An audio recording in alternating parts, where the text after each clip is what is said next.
The next morning, Jin-Soo woke up early. Her small room in the student housing area was simple, with just a bed, a desk, and a few personal items from Earth, a family picture, a small plant from her hometown, and a set of training weights that were much heavier than they looked due to Earth's stronger gravity. She did her usual morning exercises, but today felt different. She was no longer just another student. She was now a teaching assistant. As Jin-Soo walked to the training hall, she noticed how other students looked at her differently. Some nodded respectfully. Others smiled and waved, a few even stopped to talk. This was new for Jin-Soo, who had spent 6 months being mostly ignored by everyone except the other human students. The biggest change came when she entered the combat training hall. The large room was already filled with students warming up and practicing. But when Jin-Soo walked in, many of them stopped and looked her way with interest and respect. Jin-Soo saw Instructor Dae-ho in the center of the room. He motioned for her to join him. The students moved aside, creating a path for her to walk through. It was strange to suddenly be so visible when she had been invisible for so long. "Good morning," Dae-ho said as Jin-Soo reached him. "Are you ready for your first day as a teaching assistant?" Jin-Soo nodded, though she felt nervous. She had never taught anyone before except her younger cousins. Back on Earth, Dae-ho turned to address the class.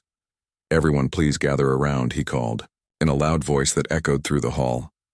"Today we begin a new training program that will include techniques and approaches from multiple worlds, including Earth." The students formed a large circle around Dae-ho and Jin-Soo. Among them were the familiar faces that Jin-Soo recognized from yesterday. The Elbari twins, Han Sol and Han Bin with their 4 arms, the rocky-skinned Dronax student, Sang-woo, and the Kalarian, Tai-min, whose skin was now glowing with interested green light. They all watched Jin-Soo with new eyes, as you saw yesterday. Dae-ho continued. "Jin-Soo demonstrated that effective combat is not just about natural strength or built-in weapons. It is about knowledge, adaptation, and using your opponent's assumptions against them. These are skills that can be learned by any species." Jin-Soo looked around the room, seeing students from at least 15 different worlds. Some had tentacles instead of arms. Some had multiple eyes. Some breathed through gills. All of them were unique, and all of them were now waiting to learn from her. A human from Earth, Dae-ho gestured to Jin-Soo. "It is my pleasure to introduce Jin-Soo as my new teaching assistant. She will help demonstrate human combat techniques that can be adapted for your own physiology." Jin-Soo stepped forward, feeling all eyes on her. She took a deep breath and began to speak in a clear, strong voice. "There is a saying on Earth," she said, "know yourself and know your enemy, and you will not be defeated in 100 battles." The students listened carefully, many nodding at the wisdom in these words. On Earth, Jin-Soo continued, "We have many different fighting styles because we have many different types of enemies. Our planet has extreme environments, from frozen ice lands to burning deserts to thick jungles. We face dangerous animals, natural disasters, and other humans who may wish us harm." Jin-Soo demonstrated a basic stance that could be adapted for most body types. "Humans may look weak compared to many species," she said. "We have no claws, no armor, no venom, no extra limbs. But we survived on one of the most dangerous planets in the galaxy, because we learned to use our minds to overcome our physical limitations." Tai-min raised his hand and asked a question that many were thinking. "But how can someone like me with no solid bones use human fighting techniques?" Jin-Soo smiled. This was exactly the kind of question she had prepared for. "What you have," she explained, "is flexibility, which can be a great advantage."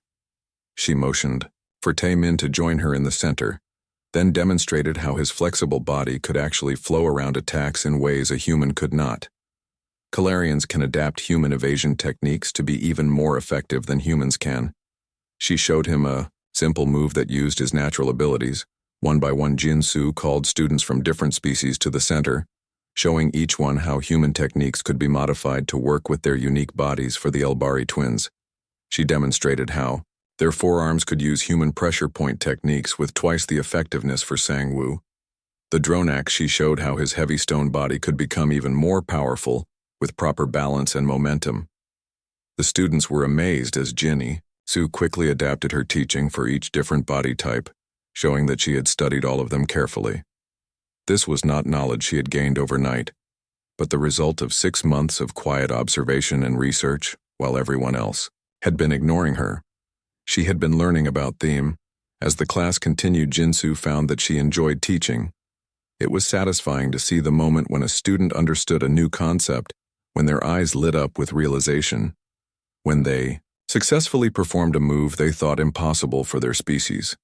Dae-ho watched from the side of the room, nodding with approval as Jinsu guided the class through a series of exercises that combined human techniques with the natural abilities of each species. She was doing exactly what he had hoped, showing that diversity could be a strength when properly understood. During a short break, Ye-jin, the Solarian student with scale-covered skin, approached Jinsu with a question that surprised her. Why did you not show us what you could do before? She asked. Why wait 6 months? Jinsu thought about this question. It was something she had asked herself many times in human culture. She finally answered. It is often better to observe first, to learn before showing your full abilities. Her voice became quieter. When you are different from everyone else, when you are seen as weaker, sometimes the best advantage is to be underestimated. Jin nodded, her scales shifting to a thoughtful blue color. I understand now, she said. And I am sorry that we did not see your true abilities sooner. Many of us made assumptions about humans that were wrong. Jinsu appreciated these words, but she did not need apologies. What mattered was that things were changing now.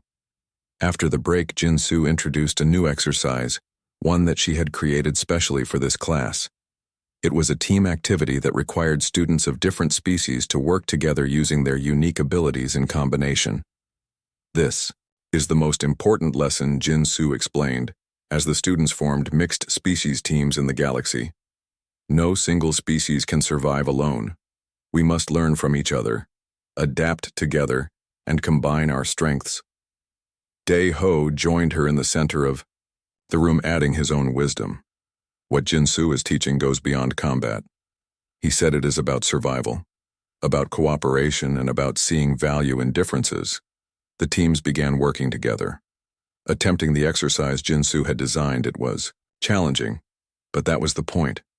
Jinsu moved among them, offering advice and encouragement, showing each team how to better coordinate their diverse abilities. By the end of the class, every student had learned something new, not just about fighting, but about working with species different from their own. Jinsu felt a deep satisfaction as she watched them leave the training hall, talking excitedly about what they had learned and making plans to practice together. Dae-ho approached Jinsu after the students had gone. That was excellent. He said, you are a natural teacher. Jinsu thanked him but said, I only showed them what I have observed since coming here, that each species has something valuable to offer. Dae-ho nodded. You know, he said, there is a meeting next week with the Academy leadership. They are discussing ways to increase human enrollment. They want me to bring a human student to speak about the Earth perspective. He looked at Jinsu. I would like that student to be you. Jinsu was surprised but honored. She thought about what this could mean for future human students at the Academy. If more humans came here, they would face the same challenges. She had faced the same assumptions and misunderstandings. Perhaps she could help change that. I will do it, she said as Jinsu left the training hall that day. She thought about how much had changed in such a short time. Just yesterday she had been overlooked, ignored, and underestimated. Today she was respected as a fighter and a teacher. Tomorrow, she might help shape the future for humans in the galaxy, all because of 9 seconds. 9 seconds that showed what a human from Earth, a Deathworlder, could really do when given the chance. 9 seconds that proved appearances could be deceiving. 9 seconds that changed everything. As Jinsu walked across the Academy grounds under the alien sun, she smiled to herself, thinking that sometimes the most powerful weapon was not strength or speed or natural armor, but simply being underestimated until the perfect moment. After the training session ended, Jinsu gathered her things to leave the combat hall. But she did not get far. Students crowded around her, asking more questions about Earth and human fighting styles and her special techniques. It was strange for Jinsu to suddenly have so much attention after months of being ignored. Instructor Dae-ho watched from a distance as Jinsu patiently answered questions. He could see that the other students now looked at her with new eyes. They were seeing past her simple human appearance to the skilled fighter underneath. He felt a mix of emotions: pride in his student, embarrassment at being defeated, and curiosity about what else this human might be capable of. Jinsu looked up and noticed Daeho watching. Their eyes met across the room, and he gave her a small nod of respect. Jinsu nodded back, feeling that something important had changed between them. When the crowd of students finally moved away, Daeho approached Jinsu. He had changed out of his training clothes into the formal instructor uniform, but his right arm still moved a bit stiffly from where she had struck the nerve points. "Jinsu," he said, "I would like to speak with you in my office if you have time." Jinsu nodded and followed Daeho through the wide hallways of the academy. They passed other classes and training rooms where students of many different species were learning everything from piloting to diplomacy to advanced science. The Galactic Academy was the most prestigious school in this part of the galaxy, and very few humans had ever been accepted. Daeho's office was small but neat, with awards and certificates on the walls and a large window that looked out over the academy grounds. Jinsu could see the green exercise fields and the silver dome of the science building, and in the distance the blue mountains that surrounded the academy. "Please sit," Daeho said, gesturing to a chair across from his desk. He sat down and looked at Jinsu with serious eyes. "I must apologize," he said. Jinsu was surprised she had not expected an apology. "I do not understand," she said. "Why are you sorry for underestimating you?" Daeho explained, "I did not give you the respect you deserved as a student and as a fighter. I saw only your human form and not your training or skills." Jinsu thought about this for a moment. On Earth, she had faced similar judgments many times. People saw her small size and female body and thought she was weak. It was a mistake her opponents usually made only once. It is common for others to judge humans by appearance. Jinsu said, "We do not look dangerous like the Dronax or impressive like the Elbaridae." Ho nodded. "I should have known better." He said, "I am half human myself. My mother was from Earth, yet I still fell into the trap of thinking humans are weaker than other species." Jinsu was curious about this. She had wondered about Daeho's background but had never asked. "Was your mother also a fighter?" she asked. Daeho smiled and pointed to a small picture on his desk. It showed a woman in an Earth military uniform, standing next to a tall Makari male. She was a soldier in the Earth Defense Force. He said she met my father during the Orion Peace Treaty negotiations. They were both security officers. Jinsu looked at the picture with interest, seeing the human woman standing proud and strong next to her alien husband. It was rare to see mixed species families, especially with humans who were still new to the galactic community. "Your mother must be very strong," Jinsu said, "to survive both Earth and Makari combat training." Daeho nodded. She always said that Earth made her strong, but adapting to other worlds made her stronger. He looked at Jinsu with curious eyes. "Tell me, how did you learn so many different fighting styles?" Jinsu thought about home, about the training center where she had spent most of her childhood, about her father who had insisted that all his children learn to defend themselves in a dangerous world. "My father is a combat master," she explained. "He taught me since I could walk, and my older brothers also trained me." She smiled at a memory when I was 6 years old. I broke my brother's nose during practice. He was so proud even while bleeding. Daeho laughed. "That sounds like a human family," he said, then his face became serious again. "I have been reviewing your academic record." He said, "You are top of your class in theory and knowledge, but your combat scores were low." Jinsu nodded. Most combat instructors did not take her seriously in practice matches. They held back too much thinking she was fragile, or they paired her with much larger opponents without accounting for the differences in strength and reach. "I noticed something interesting in your file," Daeho continued. "You tested into advanced classes in xenobiology, xenochemistry, and adaptive strategy. These are all subjects that require understanding other species and their weaknesses." Jinsu did not respond. She had always been interested in learning about other life forms. It helped her understand how they moved, how they fought, and how they could be defeated if necessary. "The reason I called you here," Daeho said, "is to offer you a special opportunity." He looked directly at Jinsu. "I would like you to become my teaching assistant for combat training." Jinsu was surprised again. This was not what she had expected. A teaching assistant position was usually given only to senior students, not to first-year students like her.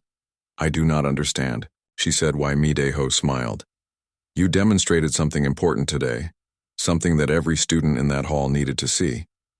He leaned forward, his eyes intense. You showed that victory does not always go to the strongest or the fastest or the one with the most natural weapon. Sometimes it goes to the one who studies hardest, who observes most carefully, who adapts most quickly. In other words, you showed them what it truly means to be human.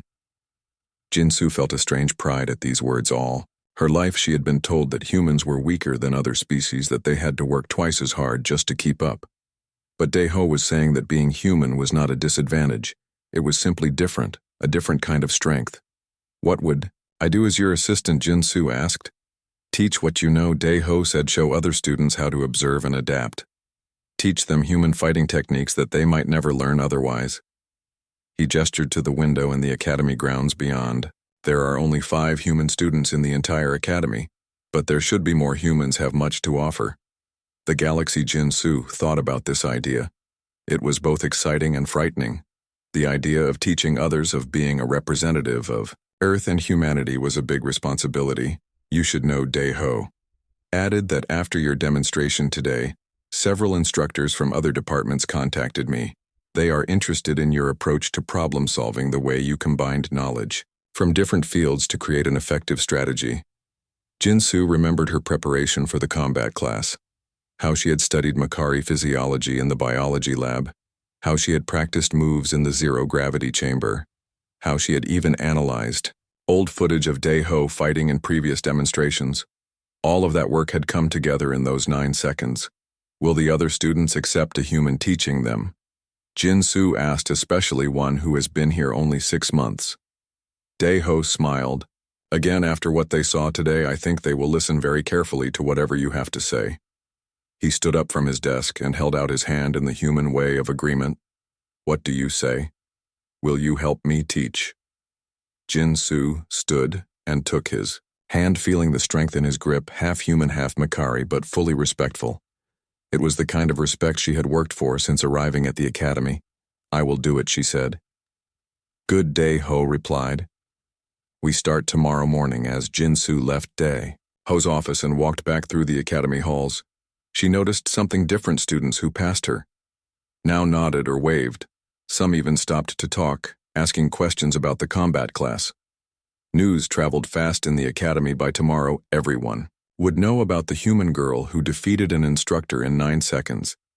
Jinsu thought about her first day at the academy, how alone she had felt, how out of place among all the different alien species. She remembered the whispers and stares, the assumptions about human weakness. Now in just 9 seconds, everything had changed. As she reached her room and prepared for the next day, Jinsu wondered what other human abilities she could demonstrate to her new students, how she could show them that being from a death world like Earth created a special kind of strength. Not the obvious strength of armored skin or multiple limbs, but the deeper strength of adaptability, intelligence, and determination. For the first time since arriving at the academy, Jinsu felt truly at home. The big digital clock on the wall showed the number 9 with a small 2 after it, 9.2 seconds. That was how long it had taken Jinsu to defeat Instructor Daeho, the most skilled fighter at the Galactic Academy. Jinsu stood in the middle of the training ring, her posture straight and calm, while all around her students stared with open mouths and wide eyes. No one had expected this outcome. No one had believed that the small human girl could win against the instructor, especially not in such a short time. The silence in the room was so complete that Jinsu could hear the soft hum of the air cleaning system and the distant sounds of other classes in other parts of the academy building. It was as if everyone had forgotten how to speak or even breathe. Daeho was the first to recover. He stood up slowly, checking his arm where Jinsu had struck the nerve points. The arm was working again, but still felt a bit numb. He looked at Jinsu with new respect in his eyes. That was impressive, he said, his voice calm and professional, but Jinsu could hear a note of surprise in it. How did you know about those nerve clusters? They are not covered in basic training, Jinsu answered in a clear voice. I read about Makari physiology in the advanced xenobiology texts and then practiced on simulation models in the medical lab. This answer seemed to surprise Daeho even more. The advanced texts were meant for senior students, and the medical lab simulations required special permission to use. You studied beyond the required materials, he said. Jinsu nodded. On Earth, we have a saying, Knowledge is the best weapon from the edge of the ring. Tai Min, the Kalarian student whose skin was now pulsing with blue light of shock, spoke up. That was not just knowledge, that was movement I have never seen before. How did you move so fast? All eyes turned to Jin Su, waiting for her answer. Even students who had never spoken to her before were now paying close attention to everything she said. Earth has higher gravity than standard, Jin Su explained. Her muscles were built for moving under much stronger pull. Every day of her life on Earth was like wearing heavy weights all over her body. Here at the academy, where the gravity was set to standard levels, she felt light and quick.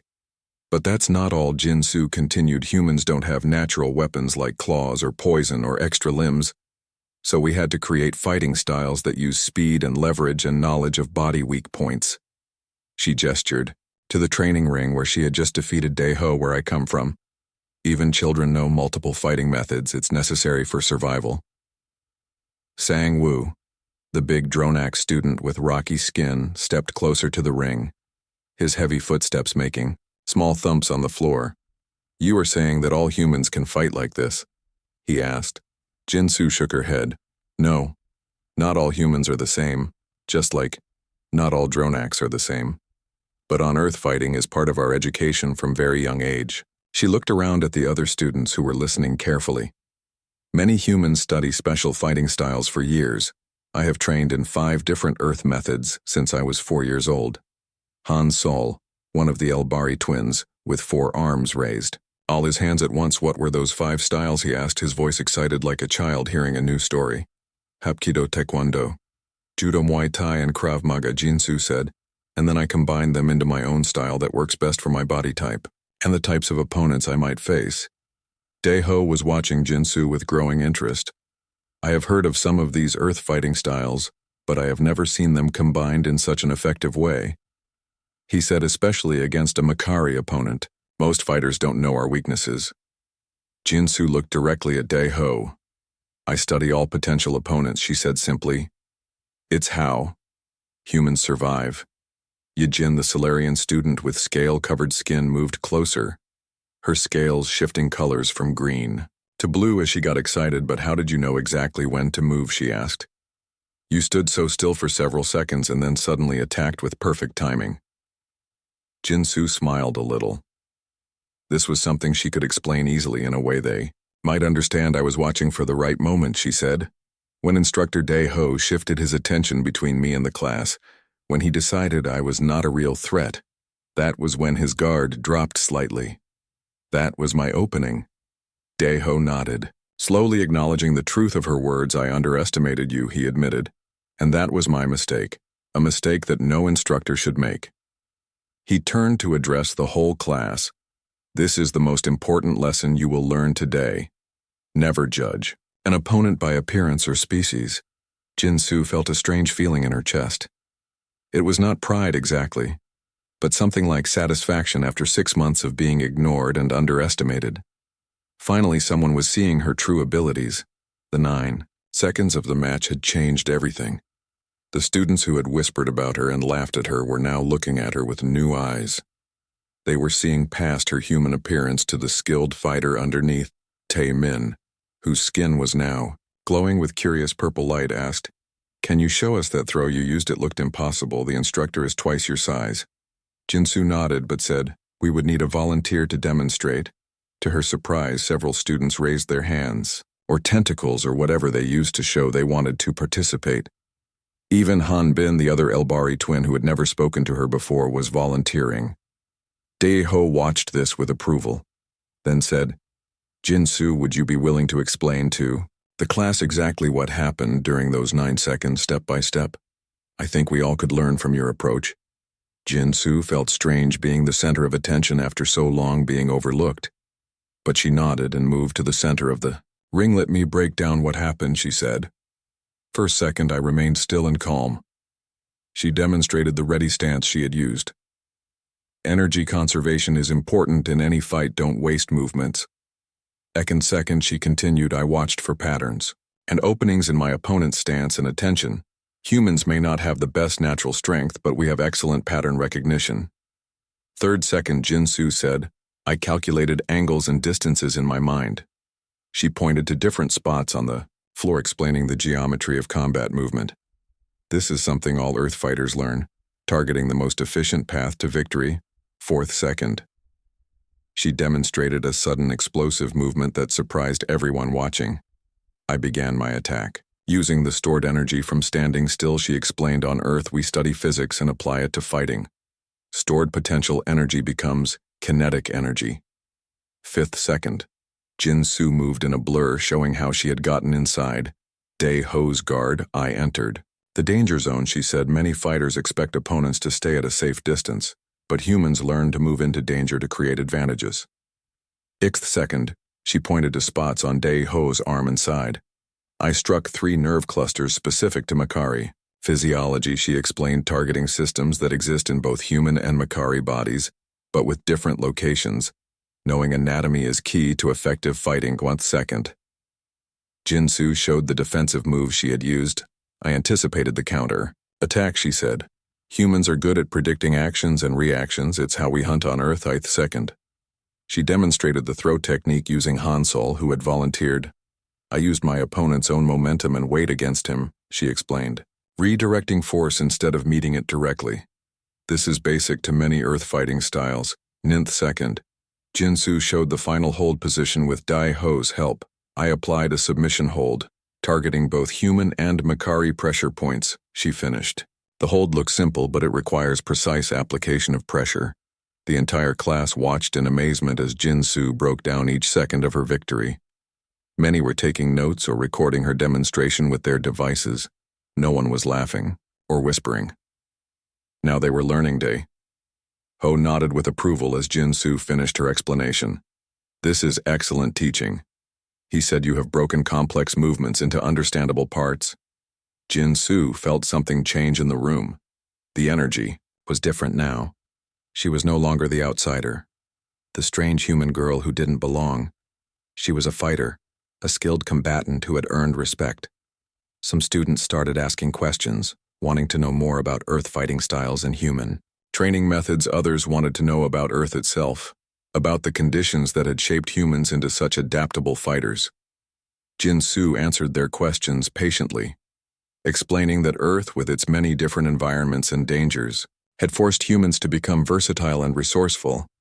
She told them about training in snow and desert and jungle, about learning to fight multiple opponents, about the history of Earth. Combat. As she spoke, Jin Su realized that those 9 seconds had not just been about winning a match. They had been about proving what humans could do, about showing the galaxy that appearances could be deceiving, and that sometimes the most dangerous fighters were the ones no one noticed until it was too late. The training room became very quiet as Jin Su stood facing Instructor Dae Ho in the center ring. All the other students moved closer to watch. Some were smiling, thinking this would be over very fast. Others just looked curious to see how quickly the human girl would lose. Jin Su kept her eyes on Dae Ho, studying his stance and the way he balanced his weight. She remembered all the matches she had just watched, how he had defeated each student one by one. She had seen his patterns and favorite moves, while others only saw their own defeat. Humans might not have forearms or rock skin or glowing bodies, but they had something special: the ability to learn and adapt faster than any other species in the galaxy. It was how humans survived on Earth, where the weather could kill you, the plants could poison you, and the animals could eat you. Humans had to be smart and quick to stay alive. The ring was a large circle marked on the floor with glowing blue lines. It was 10 meters across, with soft mats that would change firmness depending on who was fighting. The mats were harder now because Dae Ho was half Makari, and Makari preferred firm ground for fighting. Around the ring, the students from many worlds watched and waited. The Elbari twins, Hansol and Han Bin, stood with their forearms crossed. They had both lost to Dae Ho, but they had lasted longer than most. The big Dronak student Sang Woo was there too. His rocky skin still showed marks from his match. Tai Min, the Kalarian, whose skin could change colors, was glowing bright yellow with excitement. His friend Ye Jin, a Solarian with scale-covered skin, whispered something that made Tai Min laugh. They both looked at Jin Su like she was going to provide them with some funny entertainment. Jin Su ignored them and focused on what was important. She thought about all she had learned about Makari physiology in her xenobiology class. Makari had 3 weak spots in their defense system points, where their nervous system was close to the surface. Their joints were strong but could be locked if hit at the right angle, and they relied too much on forward momentum in attacks. This is going to be simple, Daeho said to the class. He turned to Jinsu. I will show basic defense techniques using Jinsu as my opponent. Jinsu felt her face get hot with anger again. She was not going to be used as a simple practice dummy. She was a student, just like everyone else, and she deserved respect. Remember, class, Daeho continued, when facing a physically weaker opponent, you must control your strength to avoid causing harm. Jinsu took a slow, deep breath. Earth gravity was 1.5 times stronger than the standard gravity in the academy. Every movement Jinsu made on Earth required more effort, more strength. Her muscles and bones had grown dense and powerful from a lifetime of fighting against her planet's pull here in the academy. She felt almost weightless, like she could jump and maybe never come down. Daeho moved into a standard combat-ready position, his feet apart, hands up in front of his body. He was still talking to the class, explaining his stance. His eyes were not fully focused on Jinsu. He did not see her as a real threat behind Daeho. Jinsu could see the big wall clock with its red timer ready to start when the match began. Next to it was a screen showing the student rankings. Jinsu was near the bottom of the list because combat scores counted for so much in the final grades. You may begin your attack when ready, Daeho said to Jinsu, his voice kind, like he was speaking to a child. Jinsu did not move, not yet. She was waiting, watching for the right moment. What is she doing? Asked Hansol to his brother. Is she scared? Maybe humans freeze. When afraid, answered Hanbin. She looked so small next to the instructor. Jinsu heard them but paid no attention. Her mind was working fast, thinking about angles and leverage, about weight and balance, about all the ways a smaller fighter could defeat a larger one on Earth. Jinsu had learned many fighting styles, not just one like most academy students. She knew Hapkido and Taekwondo and Judo and more.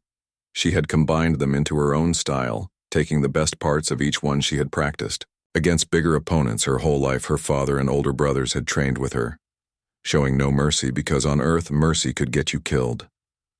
The timer started with a small beep, and still Jinsu did not move. Come now, Daeho said. Try your best attack. I promise I will not hurt you. Some students were laughing now, thinking Jinsu was too afraid to move forward. Taemin shouted, maybe we should get a different human one that actually fights. Jinsu let the angry feelings pass through her. Like water, good fighters did not let anger control them.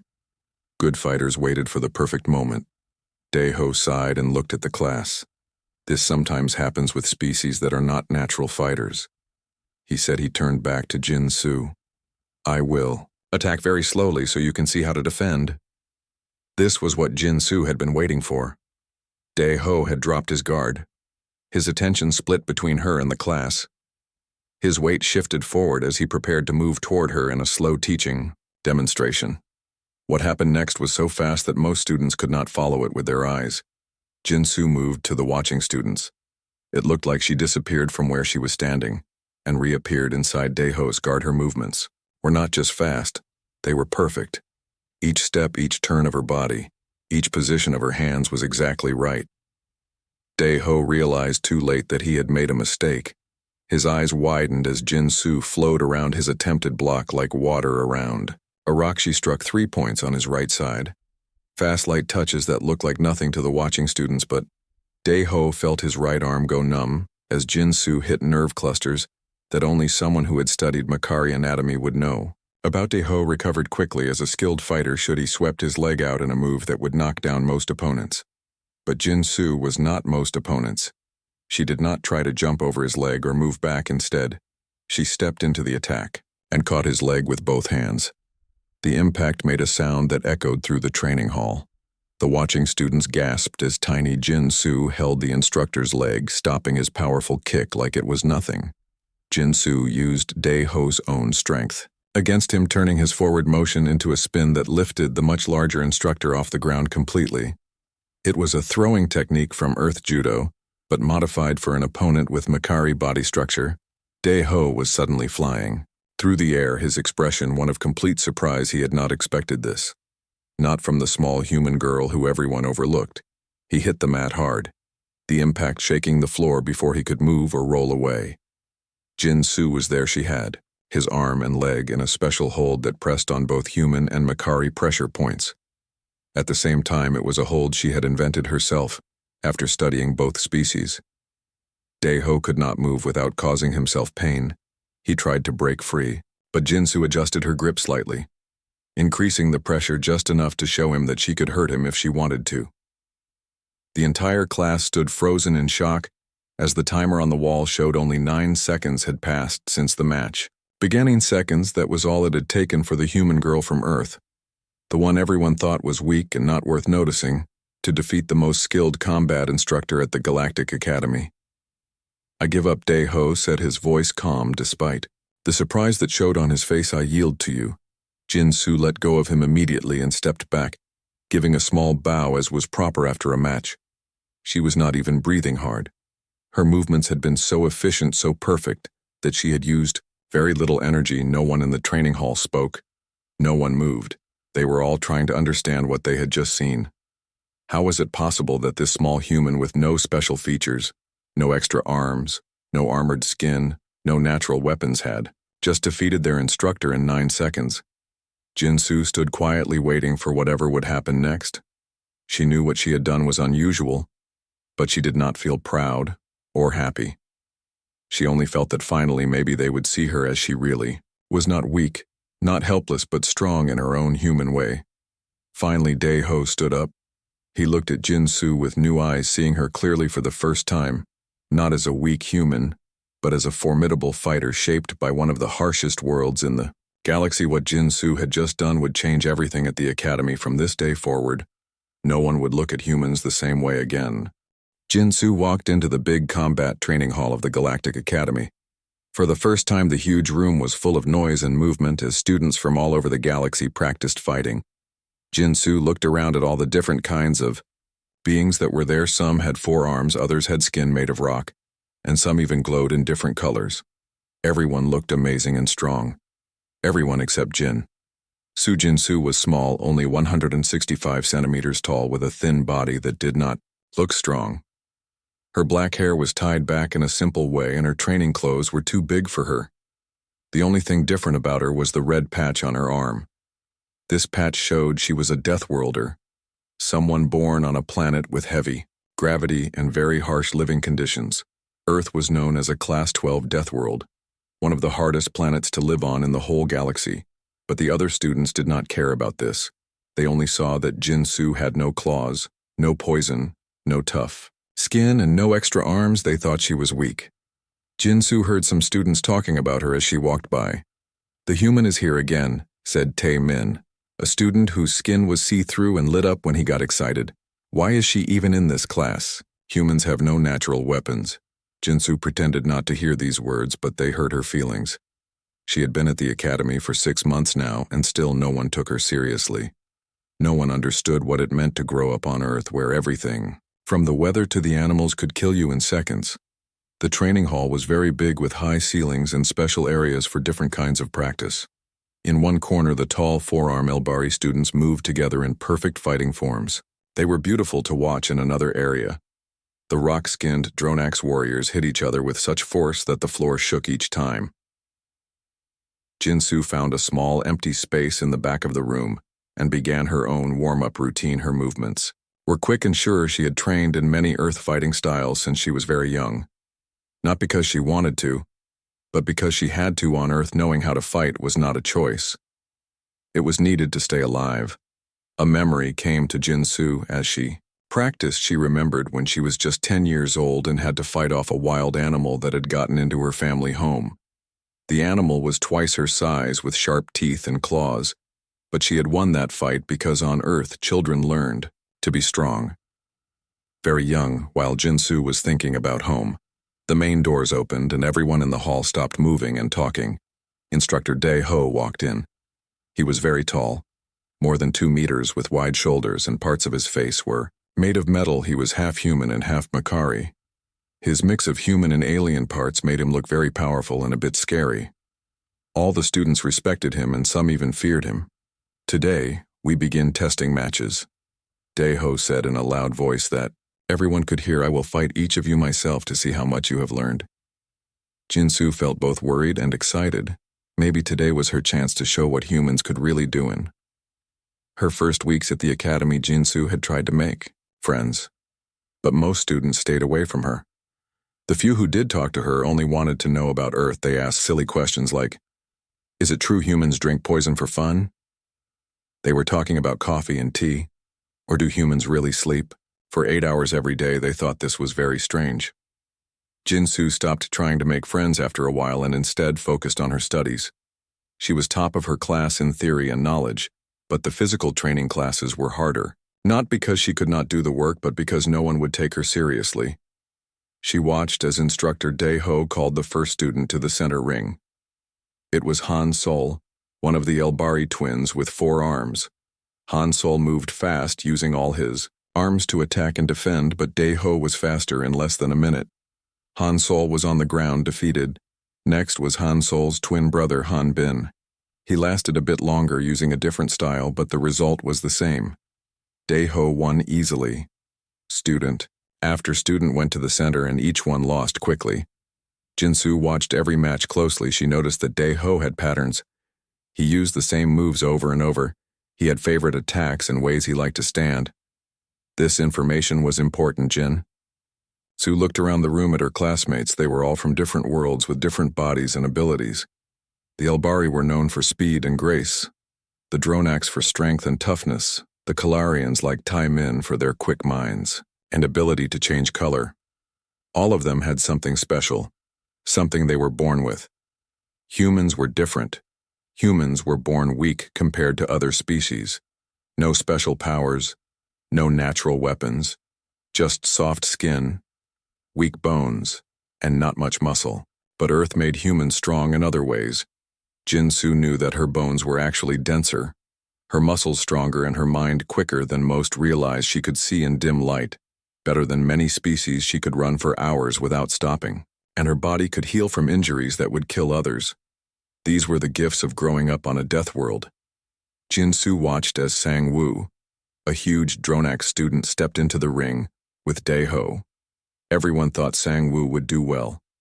His rock skin could stop most attacks and he was very strong, but Dae-ho found the weak spots in his defense, and in 30 seconds Sang-woo was defeated. The matches continued and Jinsu kept watching and learning. She noticed that most students relied too much on their natural abilities. The 4-armed Elbari tried to use all their arms at once but got confused. The Dronax relied on strength but were too slow. The glowing Kalarians thought too much before moving. Jinsu saw all these mistakes. Jinsu felt someone looking at her. She turned and saw Dae-ho staring in her direction. "Jinsu," he called, and the room went quiet. "You're next." Jinsu walked toward the center ring. She could hear students whispering, and some were even laughing. They did not think the small human girl would last even a few seconds against the instructor. "Don't worry," Dae-ho said with a small smile. "I will go easy on you." Those words made Jinsu angry. She was tired of being treated like she was weak. She had worked harder than anyone to get to the academy. She had survived 18 years on one of the most dangerous planets in the galaxy, and now this man who was half human himself was going to go easy on her.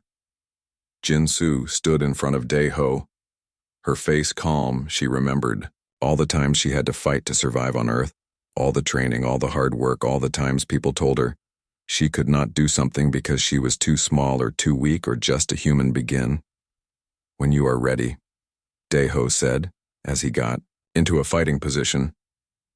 Jinsu stood still, looking straight at Dae-ho. She took a deep breath and focused her mind. The entire class was watching, waiting for her to be defeated quickly like everyone else. But Jinsu had other plans. She was about to show them what a Deathworlder could really do.